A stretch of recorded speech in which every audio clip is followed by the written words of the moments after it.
नमस्कार, जय हिंद दोस्तों। आज की इस क्लास में हम लोग बिहार डीएलएड एंट्रेंस एग्जाम 2024 के लिए सिलेक्टेड क्वेश्चन को कवर करेंगे, जो साथियों आपका जीएस पेपर का आपका होगा। और ये जो आपका सेट आपका टोटल आपका 40 क्वेश्चन का आपका है, जो कि आपका जो है सिलेक्टिव क्वेश्चन आपका है। तो आप सभी लोगों को जो है इस क्वेश्चन को टेस्ट के रूप में आप सभी लोगों को लगाना है। जैसा कि फ्रेंड्स मैं आपको बता दूं कि टोटल आपका जीएस के पेपर से क्वेश्चन आपका 40 आपका पूछा जाना है, जिसमें कि आप देखेंगे तो 20 आपका जनरल साइंस का पूछा जाना है और जीके का फिर आपका जो है 20 क्वेश्चन आपका पूछा जाना है, जो काफ़ी अच्छा खासा इसका वेटेज होना है। तो 40 क्वेश्चन हम यहाँ पर आपको जो है टेस्ट के रूप में लगा रहे हैं। तो आप सभी लोगों को जो है 40 में से कितना एक्यूरेसी आप मेंटेन कर पा रहे हैं, ये आप सभी लोगों को बताना है। और ये आपका टेस्ट पीडीएफ आपका 1 है, अभी आपका कंटिन्यू आपका चलेगा। हालांकि नोट्स में मैंने जो है काफ़ी ज़्यादा प्रश्नों को जो है सिलेक्ट किया हुआ है, जो आपके प्राइवेट ग्रुप पर आपका चल रहा है। तो कंटिन्यू आप लोग जो है लगातार सिलेक्टिव क्वेश्चन को याद करते रहें। सारे क्वेश्चंस को आपको जो है रिवीजन करते रहना है एक बेहतरीन तरीका से, क्योंकि आप देखेंगे तो जितनी भी सिलेक्टिव क्वेश्चन दिया गया है, यहाँ से क्वेश्चन आने का आपका 99.99% आपका जो है चांसेस आपका है। क्योंकि ऑल ओवर आपका जो भी आपका टू द पॉइंट आपका क्वेश्चन आपका पूछा गया है, क्योंकि 20 दिन आपका मात्र आपका समय बचा हुआ है। तो 20 दिन में क्या है कि टू द पॉइंट आपको जो है तैयारी आपको कराया जा रहा है। और प्राइवेट ग्रुप से जो कैंडिडेट जुड़ना चाहते हैं, कंप्लीट इसका नोट्स चाहिए या फिर आपको फुल एंड प्रैक्टिस सेट आपका चाहिए, जिसमें कि किरण पब्लिकेशन, द प्लेटफॉर्म प्लस आपका यूनिक पब्लिकेशन। इसके अलावा आप देखेंगे तो सब्जेक्ट वाइज क्वेश्चन आपका डाला जा रहा है, जो फुल्ली आपके जो है टू द पॉइंट आपके बिहार डीएलएड के एग्जाम पर आपका आधारित है। तो साथियों आप सभी लोगों को जो है 7050513705 पर आप सभी लोगों को एसएमएस करना है बिहार डीएलएड लिख करके। ग्रुप में आपको ऐड कर दिया जाएगा, जिसमें कि 41 रुपीज़ आपको जो है पेमेंट करना है, क्योंकि बुक वगैरह सारा कुछ कॉस्टली आता है। और इतनी चीज़ों को प्रिपेयर करके 20 दिन के अंतर्गत जो है टारगेट लेकर के इतनी चीज़ों को प्रोवाइड करना, तो ये थोड़ा सा आपका हो जाता है। तो आप सभी लोग फटाफट जो है इसको ज्वाइन कर सकते हैं। तो ये सेशन को हम लोग शुरू करते हैं। और एक में जो है आपको मौखिक टेस्ट के रूप में जो है कंप्लीट आपको लगाना है, और कितना एक्यूरेसी आप मेंटेन कर पा रहे हैं, इन चीज़ों को आपको बताना है। तो साथियों देख पाएंगे आज का फर्स्ट क्वेश्चन हमारा, जो भी कैंडिडेट इसको टेस्ट के रूप में लगा रहे हैं, आप सभी लोगों को पेन पेपर लेकर के बैठना है और कितना एक्यूरेसी आप मेंटेन कर रहे हैं, ये चीज़ों को आपको देखना है, जो कि फुल्ली आपका टू द पॉइंट आपका डीएलएड पर आधारित है। तो साथियों आज का फर्स्ट क्वेश्चन है कि भारतीय संविधान का हृदय किसे कहा जाता है, ये आपको पर पूछा जा रहा है। तो साथियों बताएंगे आप लोग राइट आंसर क्या हो जाएगा। स्वतंत्रता का अधिकार, समानता का अधिकार, संवैधानिक उपचारों का अधिकार, शोषण के विरुद्ध अधिकार। तो देखिए फ्रेंड्स, जो भारतीय संविधान का हृदय एवं आत्मा कहा जाता है, ये आपके कहा जाता है संवैधानिक उपचारों के अधिकार को, जो कि डॉक्टर भीमराव अंबेडकर के द्वारा इन चीज़ों को कहा गया था। तो ऑप्शन आपका जो है सी करेक्ट हो जाएगा। अब चर्चा हुआ है डॉक्टर भीमराव अंबेडकर का, तो ध्यान रखेंगे कि कौन सा व्यक्ति है जो कि तीनों गोलमेज सम्मेलन में भाग लिया था। तो ये डॉक्टर भीमराव अंबेडकर है। फ्रेंड्स अगर हम बात करेंगे पहला गोलमेज सम्मेलन आपका कब हुआ था, तो 1929 में हुआ था। दूसरा गोलमेज सम्मेलन आपका 1930 में आपका हुआ था, जबकि तीसरा गोलमेज सम्मेलन की अगर हम बात करेंगे तो 1931 में हुआ था। तो इसमें क्या है कि जो हमारे डॉक्टर भीमराव अंबेडकर हैं, इनके द्वारा जो है तीनों गोलमेज सम्मेलन में आपका भाग लिया गया था। तो इतनी पॉइंट को यहाँ से याद रखेंगे, ऑप्शन आपका सी करेक्ट हो जाएगा। इस डेट को नोट डाउन कर लेना। पहला गोलमेज सम्मेलन कब हुआ था, तो 1929 में। दूसरा कब हुआ था, 1930 में। तीसरा गोलमेज सम्मेलन आपका कब हुआ था, तो 1931 में।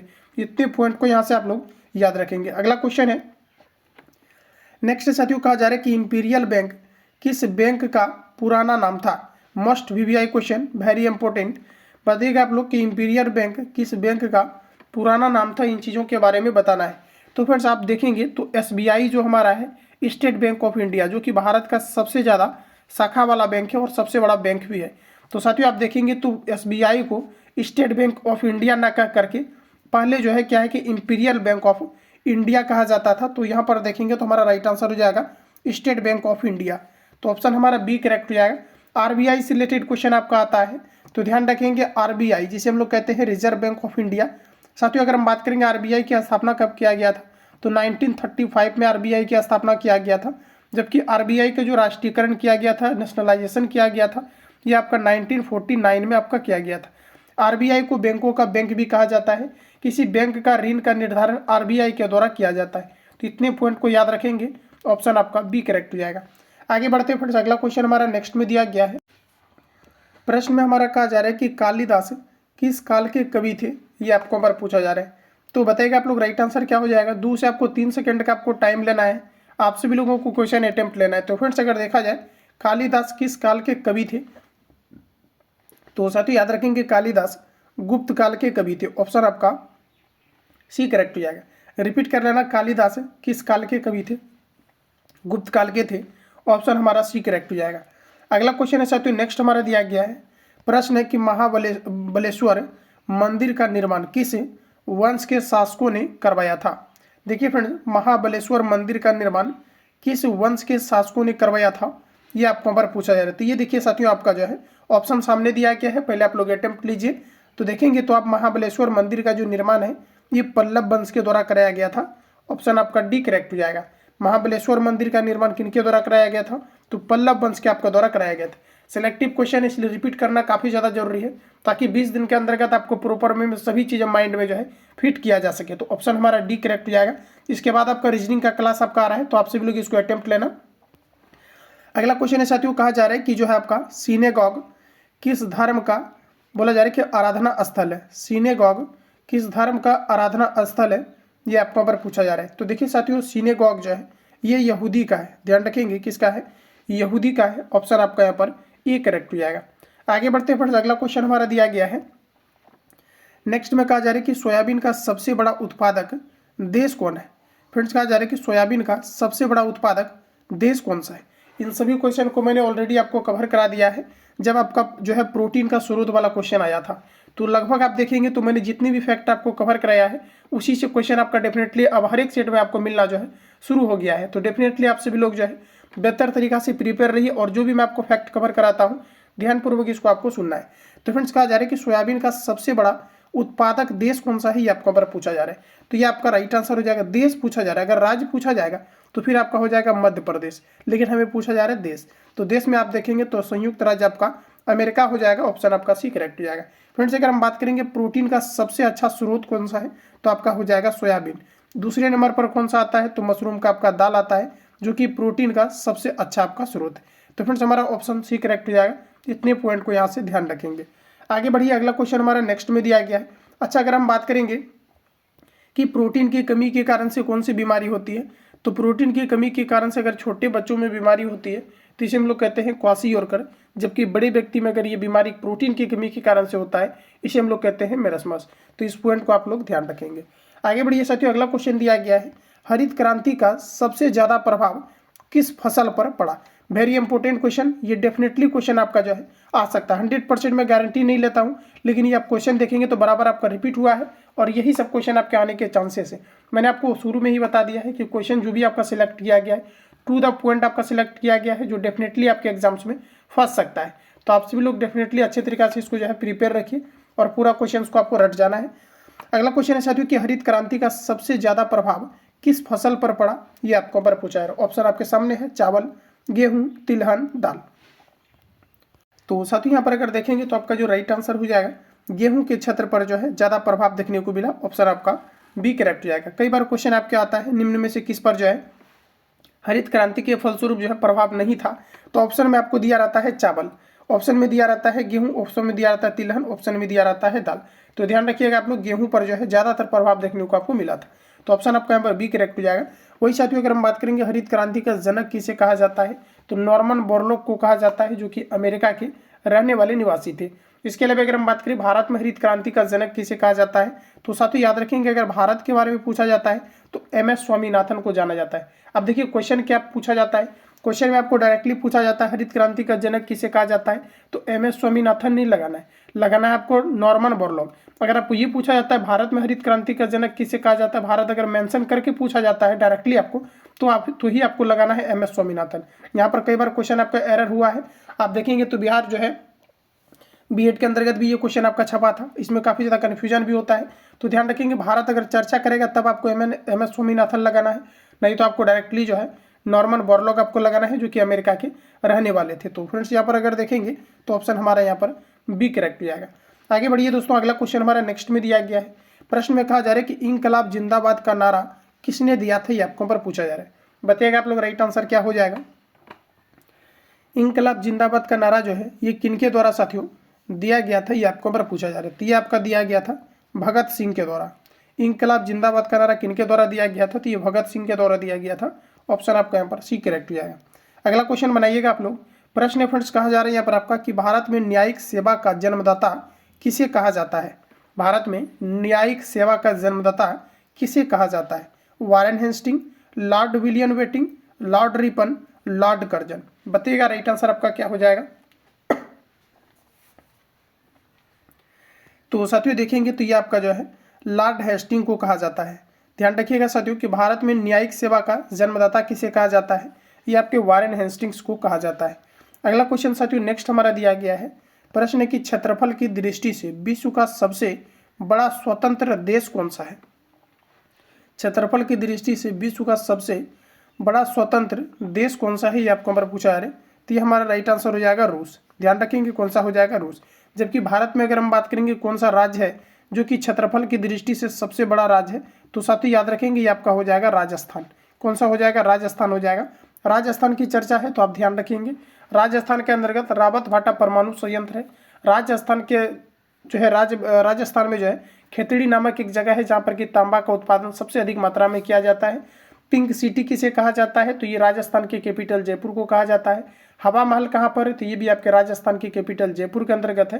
थार मरुस्थल कहाँ है, तो ये आपके जयपुर के अंतर्गत स्थित है। कैक्टस नामक पौधा कहाँ पर पाया जाता है, तो ये भी आपके राजस्थान की कैपिटल जयपुर के अंतर्गत आपके पाए जाते हैं। तो इतने पॉइंट को यहाँ पर साथियों आप लोग पॉइंट को याद रखेंगे, ऑप्शन हमारा सी करेक्ट हो जाएगा।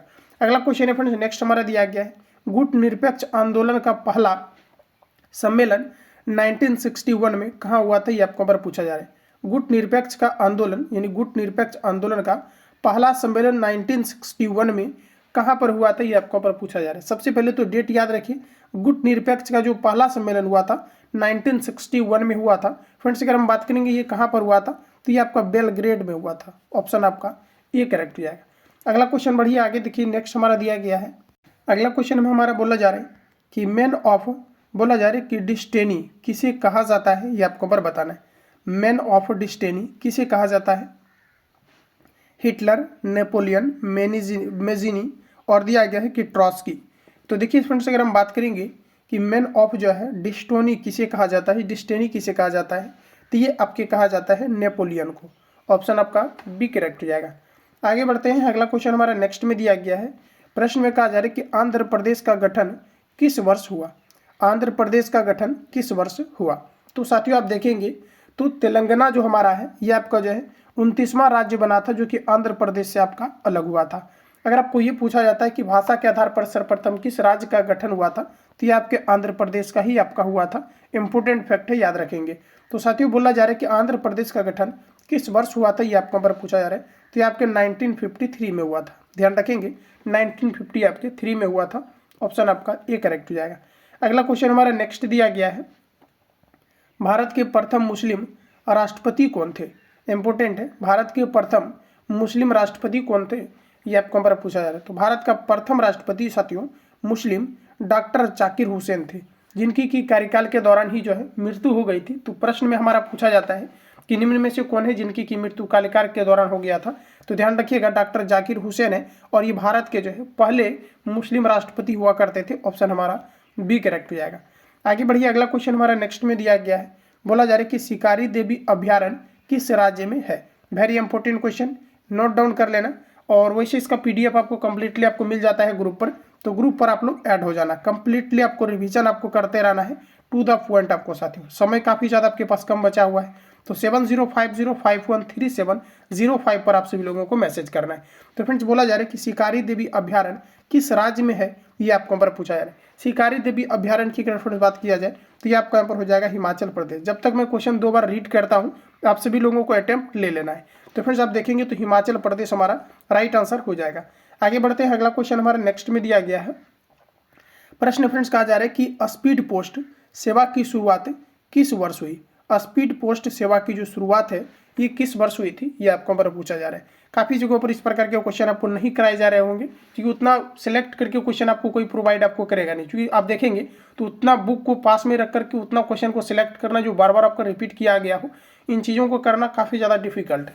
तो आप देखेंगे तो बोला जा रहा है कि स्पीड पोस्ट सेवा की शुरुआत किस वर्ष हुई थी, ये आपको पर पूछा जा रहा है। तो फ्रेंड्स आप देखेंगे तो 1986 में किया गया था। तो उसी मेहनत से आप सभी लोगों को जो है सारे क्वेश्चन को आपको प्रिपेयर रखना है फ्रेंड्स। तो बोला जा रहा है कि स्पीड पोस्ट सेवा की शुरुआत किस वर्ष हुई थी, आपको हमारा पूछा तो 1986 में हुआ था। ऑप्शन आपका बी करेक्ट हो जाएगा। अच्छा दोस्तों, अगर हम बात करेंगे सूचना का अधिकार अधिनियम, ये आपका कब से लागू हुआ है? तो 2005 से हुआ है। हालांकि संविधान में अभी इनको जो है जगह नहीं मिला हुआ है, हालांकि सुप्रीम कोर्ट ने जो है इसको माना हुआ है। तो ध्यान रखिएगा, सूचना का अधिकार अधिनियम क्या है? तो एक प्रकार का कानूनी अधिकार है जिसकी की बात करेंगे घोषणा जो है आपका 2005 में आपका किया गया था। आगे बढ़ते हैं साथियों, अगला क्वेश्चन हमारा नेक्स्ट में दिया गया है। बोला जा रहा है कि महाराष्ट्र राज्य का गठन किस वर्ष हुआ? महाराष्ट्र राज्य का गठन किस वर्ष हुआ, ये आपको पर पूछा जा रहा है। तो देखिए, महाराष्ट्र की अगर हम बात करेंगे तो महाराष्ट्र को जो गठित हुआ है आपका राज्य, ये आपका 1960 में हुआ है। ऑप्शन आपका बी करेक्ट हो जाएगा। साथियों आप देखेंगे तो महाराष्ट्र से रिलेटेड एक क्वेश्चन आपका पूछा जाता है कि जो हमारा पहला जो है परमाणु संयंत्र है, यानी कि विद्युत गृह है, ये कहाँ पर स्थापित किया गया है? तो महाराष्ट्र के अंतर्गत ही क्या है कि एक तारापुर नामक जगह है जहाँ पर कि भारत का पहला विद्युत उत्पादन का जो है प्लांट आपका खोला गया था। तो चीज़ों को ध्यान रखेंगे, ऑप्शन हमारे यहाँ पर जो है बी करेक्ट हो जाएगा। आगे बढ़ते हैं, अगला क्वेश्चन हमारा नेक्स्ट में दिया गया है। बोला जा रहा है कि बिली उष्ण प्रदेशीय चक्रवात किस देश का है? तो देखिए प्रश्न हमारा कि बिली जो हमारा एक प्रकार का ये आपका वायु पवन है, ये चक्रवात जो आपका है फ्रेंड्स, पूछा जा रहा है कि ये किस देश में चलने वाली हवाएं है। जैसे कि इंडिया में अगर देखा जाए तो लू बोला जाता है, जैसे गर्मी के दिनों में आपने सुना होगा कि कहा जाता है कि लू, तो वही चीज़ें है कि बिली जो है ये कहाँ का है, ये आपको नंबर बताना है। तो ये आपका जो है ऑस्ट्रेलिया का है। कहाँ का है? तो ये आपका ऑस्ट्रेलिया का है। ऑप्शन आपका ए करेक्ट हो जाएगा। अगला क्वेश्चन हमारा नेक्स्ट यहाँ पर आपको दिया गया है। प्रश्न में कहा जा रहा है कि छाऊ किस राज्य का लोक नृत्य है, ये आपको नंबर पूछा जा रहा है। देखिए छाऊ के बारे में बताना है। छाऊ जो है फ्रेंड्स आपका ये कहाँ का जो है लोक नृत्य है? तो छाऊ की अगर हम बात करेंगे तो ये आपके ओडिशा राज्य का है। ऑप्शन आपका यहाँ पर डी करेक्ट हो जाएगा। ओडिशा साथियों पूछा जाता है कि जो हमारा राउरकेला इस्पात संयंत्र है ये किस राज्य के अंतर्गत है? तो ये आपको ओडिशा राज्य के अंतर्गत है। चावल अनुसंधान संस्थान कहाँ पर है भारत के अंतर्गत? तो ये कटक में है। और कटक कहाँ पर? तो आपको ओडिशा राज्य के अंतर्गत स्थित है।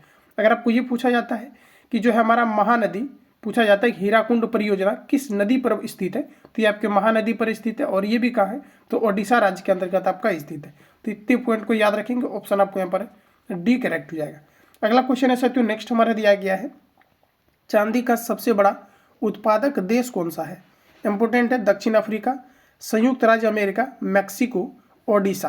तो साथियों आप देखेंगे यहाँ पर थोड़ा टाइपिंग एरर है, तो आप देखेंगे साथियों तो दिया गया है कि चांदी का सबसे बड़ा उत्पादक देश कौन सा है, ये आपको अगर पूछा जाए तो ये हमारा राइट आंसर हो जाएगा मैक्सिको।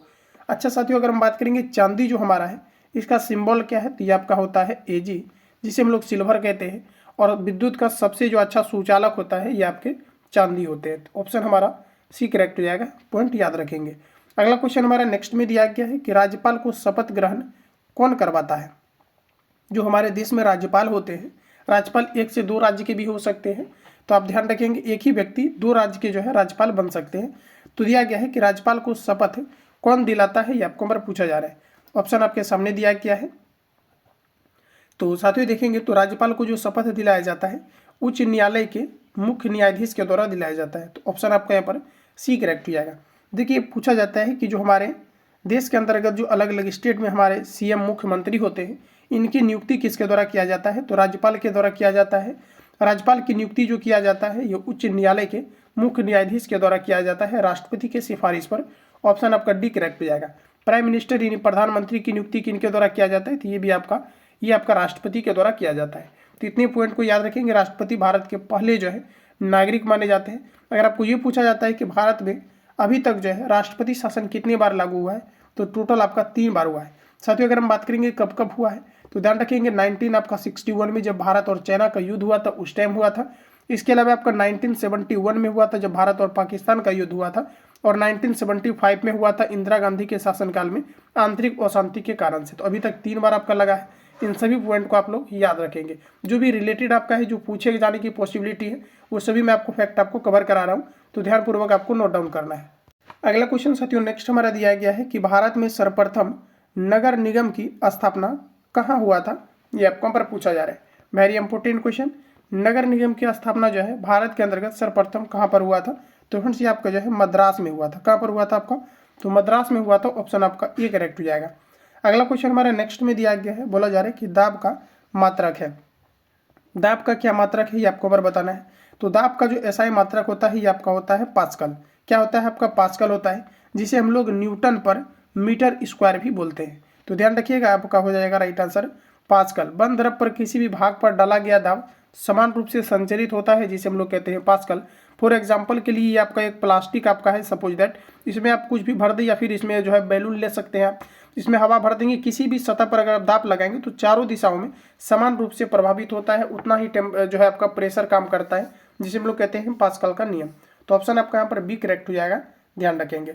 अगर आपको ये पूछा जाता है कि जो हाइड्रोलिक ब्रेक होता है गाड़ी में, आपने देखा होगा कि जो हाइड्रोलिक ब्रेक होता है ये किस पर आधारित है, तो ये फ्रेंड्स आपका जो है पास्कल के नियम पर ही आपका आधारित है। तो इतने फैक्ट को याद रखेंगे। अब हम बात कर लेते हैं वाट। तो देखिए जो शक्ति का हमारा एसआई मात्रक होता है ये क्या होता है, आपका वाट होता है। शक्ति का एसआई मात्रक क्या होता है, वाट। ऊर्जा दिया गया है तो आपको साथियों याद रखना है कि जो हमारा कार्य होता है, कार्य का एसआई मात्रक क्या होता है, तो ऊर्जा। और साथ ही आपका जो है ऊष्मा का एसआई मात्रक क्या होता है, तो ये भी आपका यहाँ पर होता है जूल। कार्य का एसआई मात्रक जूल होता है, ऊष्मा का एसआई मात्रक आपका जूल होता है। जबकि बल यानी कि FORC यानी फोर्स की अगर हम बात करेंगे एसआई मात्रक क्या होता है, तो ये आपका न्यूटन होता है। इतने पॉइंट को याद रखेंगे। इसी फ्रेंड्स आपका न्यूटन को जो है क्या लिखा जाता है, एक न्यूटन बराबर, तो इसको लिखा जाता है kg मीटर पर सेकंड स्क्वायर। बार बार हम आपको रिपीट कराते रहेंगे ताकि आपको माइंड में सारा चीज़ें आपको जो है फिट हो जाए, ठीक है। तो ध्यानपूर्वक आप सुनेंगे, क्योंकि एग्जाम हॉल में काफ़ी ज़्यादा कन्फ्यूजन क्रिएट होता है। अभी रिसेंटली कुछ छात्र जो है 10+2 का एग्जाम जो है क्लियर करके इस फॉर्म को जो है फिलअप किए होंगे। तो आप सभी लोगों को लगातार कंटिन्यू जो है रिवीजन करते रहना है, क्योंकि आप पहली बार कम्पिटिटिव टाइप के एग्जाम में बैठ रहे हैं तो आपको कहीं ना कहीं प्रॉब्लम होगा। इस कारण से ज़्यादा से ज़्यादा रिपीट करेंगे तो क्वेश्चन आपके माइंड में फिट हो जाएगा। नहीं तो क्वेश्चन आप देखेंगे तो एग्जाम हॉल में काफ़ी ज़्यादा कन्फ्यूजन क्रिएट करता है, जानते हुए भी जो है आपका गलत होता है। तो ठीक है, तो आगे बढ़ जाते हैं। अगला क्वेश्चन हमारा नेक्स्ट में दिया गया है कि रसायन का बोला जा रहा है कि राजा किसे कहा जाता है। ये आपको हमारा पूछा जा रहा है, रसायन का राजा किसे कहा जाता है। ऑप्शन फ्रेंड्स आपके सामने दिया गया है, अटेम्प्ट लेंगे आप लोग। तो साथ ही याद रखेंगे कि रसायन का जो राजा कहा जाता है H2SO को कहा जाता है। ऑप्शन हमारा जो है ए करेक्ट जाएगा। रसायन का राजा किसे कहा जाता है, तो H2 किसे कहा जाता है, तो H2SO को कहा जाता है। लेकिन आप देखेंगे साथियों तो H2SO जो दिया गया है यहाँ पर थोड़ा सा आपका टाइपिंग एरर है। H2SO यहाँ पर आपका 4 होगा, जिसे हम लोग कहते हैं सल्फ्यूरिक एसिड। इसका प्रयोग जो है बैटरी में भी किया जाता है, जो हमारे गाड़ी में बैटरी होता है या फिर शीशा संचायक बैटरी में H2SO4 का आपका प्रयोग किया जाता है। तो ऑप्शन ए करेक्ट हो जाएगा, ध्यान रखेंगे। अगला क्वेश्चन हमारा नेक्स्ट में दिया गया है, बोला जा रहा है कि ऊन का सबसे बड़ा उत्पादक देश कौन सा है, ये आपको हमारा बताना है। ऑप्शन आपके सामने है, ऊन का सबसे ज़्यादा उत्पादक देश कौन सा है, चीन, भारत, ऑस्ट्रेलिया, रूस। तो फ्रेंड्स चीन में अगर देखा जाए तो उनका जो है सबसे ज़्यादा उत्पादन किया जाता है। वही साथियों अगर चावल की भी अगर हम बात करेंगे तो चावल का भी जो है सबसे ज़्यादा चाइना के अंतर्गत जो है किया जाता है। अगर फ्रेंड्स हम बात करेंगे दूध उत्पादन में सबसे ज़्यादा अग्रणी राज्य कौन सा है, तो ये अपना हो जाएगा भारत, ध्यान रखिएगा। आगे बढ़ते हैं, अगला क्वेश्चन हमारा नेक्स्ट दिया गया है। प्रश्न हमारा कहा जा रहा है कि एक सामान्य तारे का जीवन काल कितना होता है। एक सामान्य तारे का जीवन काल कितना होता है। तो साथियों देखेंगे तो एक सामान्य तारे का जो है जीवन काल लगभग आपका जो है 10 बिलियन वर्ष होता है। ऑप्शन आपका बी करेक्ट हो जाएगा। अच्छा, दो तारों के बीच की दूरी जो है, दो खगोलीय पिंडों के बीच की दूरी किस में मापा जाता है, तो ये आपका जो है प्रकाश वर्ष में मापा जाता है। कई बार आपका क्वेश्चन पूछा गया है, तो ध्यान रखेंगे ये आपका जो है प्रकाश वर्ष में मापा जाता है। पूछा जाता है कि दूरी की सबसे बड़ी इकाई क्या है, तो फिर आपका हो जाएगा पारसेक। ध्यान रखेंगे क्या हो जाएगा, आपका पारसेक हो जाएगा, जो कि दूरी की सबसे बड़ी इकाई होती है। दो खगोलीय पिंडों के बीच की दूरी किस में मापी जाती है, तो ये आपका जो है प्रकाश वर्ष में मापी जाती है। इतने फैक्ट को याद रखेंगे। अगला क्वेश्चन है साथियों नेक्स्ट हमारा दिया गया है कि पृथ्वी भूप्रपट्टी में ऑक्सीजन कितना प्रतिशत मौजूद है। देखिए पृथ्वी का जो हमारा भूप्रपट्टी है इसमें ऑक्सीजन का कितना परसेंट विद्यमान है, ये आपको नंबर बताना है। ऑप्शन आपके सामने दिया गया है, फटाफट आप सभी लोग इसको अटेम्प्ट लेंगे। तो फ्रेंड्स अगर देखा जाए तो ये हमारा हो जाएगा 40, आपका जो है 6.8% आपका होता है। ऑप्शन ए करेक्ट हो जाएगा। साथियों अगर हम बात कर लें कि वायुमंडल का, ध्यान रखेंगे कि वायुमंडल में जो है हमारा ऑक्सीजन कितना परसेंट पाया जाता है। तो वायुमंडल की साथियों अगर हम बात करेंगे तो नाइट्रोजन आपका जो है 78% आपका पाया जाता है, नोट डाउन कर लेना। और आपको जो है ऑक्सीजन आपको दिया गया है, तो ऑक्सीजन की अगर हम बात करेंगे तो लगभग आपका 21% आपका पाया जाता है। जबकि कार्बन डाइऑक्साइड की अगर हम बात करेंगे तो ये आपका 0.03% आपका पाया जाता है। तो इन चीज़ों को आप लोग नोट डाउन कर लेना। वायुमंडल में सबसे अधिक कौन सा जो है गैस पाया जाता है, तो ये आपके नाइट्रोजन आपके पाए जाते हैं। अब देखिए साथियों जो है भूप्रपट्टी का चर्चा किया गया है, तो सबसे ज़्यादा अगर पूछाएगा कि पृथ्वी पर जो है भूपट्टी पर जो है आपका सबसे ज़्यादा कौन सा तत्व पाया जाता है। देखिए तत्व की अगर बात करेगा तो आपको लगाना है ऑक्सीजन, तत्व की अगर बात करेगा तो लगाना है ऑक्सीजन। जबकि अगर पूछेगा कि जो है पृथ्वी के भूपट्टी में सबसे ज़्यादा कौन सा धातु पाया जाता है तो आपको लगाना है फर्स्ट ऑप्शन, आपको लगाना है एल्यूमिनियम, सॉरी फर्स्ट ऑप्शन आपको लगाना है सिलिकॉन। कौन सा लगाना है आपको साथियों, तो आपको लगाना है सिलिकॉन और सेकंड आपको लगाना है एल्यूमिनियम। तो ध्यान रखिएगा कि अगर आपको तत्व पूछा जाता है तो आपको ऑक्सीजन लगाना है, क्योंकि इसमें कन्फ्यूजन काफ़ी ज़्यादा क्रिएट होता है। तत्व पूछा जाएगा तो ऑक्सीजन लगाना है। अगर आपको ये पूछा जाता है कौन सा धातु है तो आपको जो है सिलिकॉन आपको लगाना है। सिलिकॉन अगर नहीं रहता है तो फिर आपको एल्यूमिनियम लगाना है। इतने पॉइंट को नोट डाउन रखेंगे। ऑप्शन यहाँ पर आपका ये करेक्ट हो जाएगा। पृथ्वी की भूपट्टी में 4.6.8% आपके ऑक्सीजन की मात्रा पाई जाती है। अगला क्वेश्चन है साथियों, नेक्स्ट हमारा दिया गया है। प्रश्न में कहा जा रहा है कि भारतीय मिसाइल कार्यक्रम का जनक किसे कहा जाता है। भारतीय मिसाइल कार्यक्रम का जनक किसे कहा जाता है।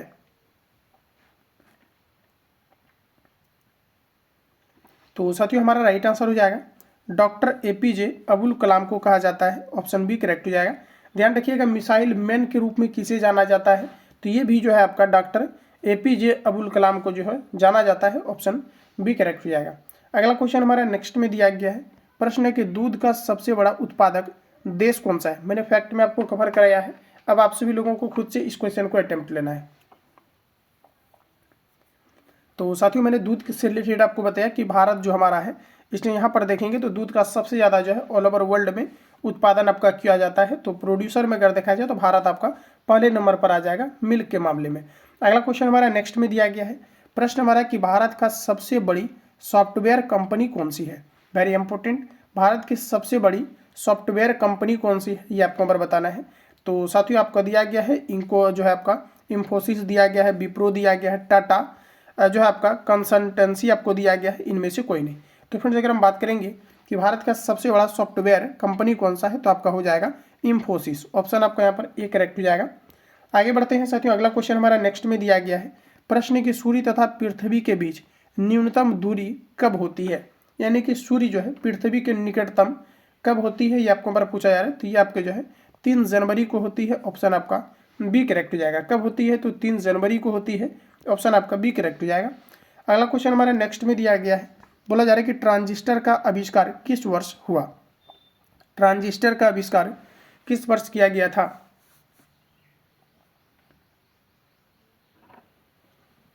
तो देखिए साथियों ट्रांजिस्टर का जो आविष्कार किया गया था 1948 में किया गया था। ऑप्शन आपका सी करेक्ट हो जाएगा, ध्यान रखेंगे। आगे बढ़ते हैं, अगला क्वेश्चन हमारा नेक्स्ट में दिया गया है। प्रश्न हमारा कि भारतीय राष्ट्रीय कांग्रेस के प्रथम मुस्लिम अध्यक्ष कौन थे। भारतीय राष्ट्रीय कांग्रेस के प्रथम मुस्लिम अध्यक्ष कौन थे। तो मुस्लिम अध्यक्ष की अगर हम बात करेंगे तो ये हमारा हो जाएगा जो है आपका बदरुद्दीन तयजबी आपका हो जाएगा। ऑप्शन ए करेक्ट हो जाएगा। ठीक है, तो आगे बढ़ जाते हैं। अगला क्वेश्चन हमारा नेक्स्ट में दिया गया है। प्रश्न कहा जा रहा है कि कोई विधेयक धन विधेयक है या नहीं है, इसका निर्णय कौन लेता है। बताइएगा आप लोग, राइट आंसर क्या हो जाएगा। कोई विधेयक धन विधेयक है या नहीं है, इसका निर्णय कौन लेता है ये आपको बार पूछा जा रहा है। तो ये साथियों आप देखेंगे तो लोकसभा का अध्यक्ष लेता है। कौन लेता है तो लोकसभा का अध्यक्ष लेता है। ऑप्शन आपका यहाँ पर सी जो है राइट हो जाएगा। अगला क्वेश्चन आपके सामने दिया गया है, वेरी इंपॉर्टेंट, ध्यान रखेंगे आप लोग। प्रश्न में हमारा दिया गया है कि भूदान आंदोलन की शुरुआत किसने की। साथियों भूदान आंदोलन की शुरुआत किसने की ये आपको पर बताना है। महात्मा गांधी, विनोबा भावे, B.R. शिंदे, ज्योतिबा फुले। तो बताइएगा आप लोग राइट आंसर क्या हो जाएगा। तो साथियों भूदान आंदोलन की अगर यहाँ पर बात करें तो ये जो है विनोबा भावे के द्वारा किया गया था। देखिए विनोबा भावे को जो है गिरफ्तार भी किया गया था। तो आप ध्यान रखिएगा, पूछा जाता है कि विनोबा भावे को जो है किस आंदोलन के लिए गिरफ्तार किया गया था। तो भूदान आंदोलन से। और कई बार क्वेश्चन आपका पूछा गया है भूदान आंदोलन से कौन जुड़े थे। तो ध्यान रखिएगा आप लोग, विनोबा भावे आपके जो है जुड़े थे। ऑप्शन आपका यहाँ पर जो है बी करेक्ट हो जाएगा। अगला क्वेश्चन साथियों नेक्स्ट हमारा दिया गया है। बोला जा रहा है कि कांच का सामान सर्वप्रथम किस देश में बना था। कांच का जो सामान है सर्वप्रथम किस देश में बना था।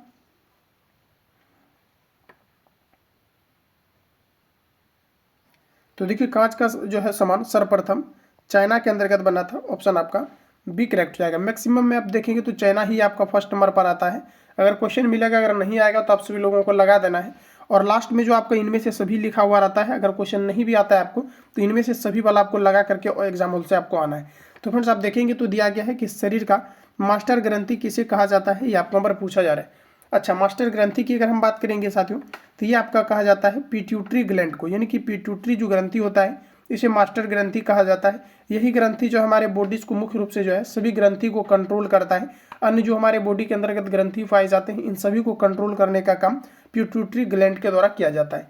तो ऑप्शन आपका यहाँ पर ए करेक्ट हो जाएगा। अगला क्वेश्चन है साथियों, नेक्स्ट हमारा दिया गया है कि पृथ्वी सम्मेलन के नाम से पहला सम्मेलन कहाँ हुआ था, ये आपको नंबर पूछा जा रहा है।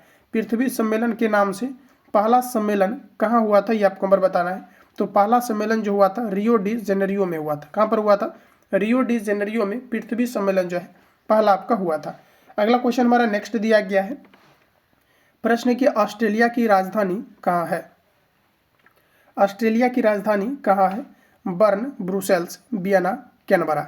ऑस्ट्रेलिया की कैपिटल कहाँ है? तो आप देखेंगे तो ऑस्ट्रेलिया की हमारा जो कैपिटल है ये आपका राइट आंसर हो जाएगा वियना। ऑप्शन आपका सी राइट हो जाएगा। अगला क्वेश्चन है साथियों और ये आपका लास्ट क्वेश्चन है, आप सभी लोग बनाइए। तो दिया गया है प्रश्न में आपको कि निम्न में कौन कंप्यूटर का अस्थायी मेमोरी है? कंप्यूटर का अस्थायी मेमोरी कौन सा है? RAM, ROM, hard disk, pen drive. Computer का अस्थायी मेमोरी कौन सा है? तो फ्रेंड्स यहाँ पर अगर देखेंगे तो ये हमारा हो जाएगा रोम, जिसे हम लोग कहते हैं read only memory. Full form इसका याद रखना आप लोग, क्या होता है रीड ओनली मेमोरी। वही फ्रेंड्स अगर हम बात करेंगे आरएम का मतलब क्या होता है, तो आपका जो है रैंडम एक्सेस मेमोरी। ध्यान रखेंगे रैंडम एक्सेस मेमोरी। जबकि आरओएम की बात करेंगे तो रीड ओनली मेमोरी, जो कंप्यूटर का आपका जो है अस्थायी मेमोरी होता है। एक आपका होता है सीपीयू। तो पूछा जाता है कंप्यूटर का मस्तिष्क किसे कहा जाता है, तो ये सीपीयू को कहा जाता है, जिसे हम लोग कहते हैं सेंट्रल प्रोसेसिंग यूनिट। इसका भी फुल फॉर्म याद रखना, सेंट्रल प्रोसेसिंग यूनिट। तो फ्रेंड जितने भी ऑल ओवर आपका जीएस का पेपर दिया गया था कंप्लीटली मैंने आपको रिवील करा दिया है। अब आपका अल्टरनेट आपका क्लास चलेगा। नेक्स्ट जो आपका क्लास आएगा या तो फिर आपका हिंदी का आपको ले लिया जाएगा या फिर आपका रीजनिंग का ले लिया जाएगा, ठीक है। तो ध्यान रखना आप लोग, और नेक्स्ट जो क्लास आने वाला है आपको जरूर आप लोग इसको अटेम्प्ट करते रहें और कंप्लीटली आप सभी लोगों को रिविजन करते रहना है। बाकी किसी प्रकार का डाउट या संशय हो तो आप मुझे कमेंट करके अपना फीडबैक कमेंट बॉक्स में देंगे। और मैं आपको बता दूं कि जैसा कि अभी जो है कुछ छात्र कमेंट करते हैं कि जो है क्या है कि नोटिफिकेशन नहीं मिलता है, और तो आप लोग क्या करते हैं कि जब चैनल को सब्सक्राइब करते हैं तो एक बेल आइकन का आपका ऑप्शन आता है, बेल आइकन का यानी घंटी के निशान पर आपको प्रेस करना है। उसके बाद क्या है कि आपको नोटिफिकेशन आपको मिलेगा। अगर आप सब्सक्राइब नहीं भी करते हैं तो इससे कोई दिक्कत नहीं है। आप सभी लोगों को क्या करना है कि चैनल का नाम स्टडी तक आपको सर्च करके जो है सारे क्लास को अटेम्प्ट लेना है। जैसे आप लोगों को कंफर्टेबल फील हो वैसे चीज़ों को करना है और लगातार आप लोग जो है नोट्स को रिवीजन करते रहें, यही मैं आपसे निवेदन करूँगा।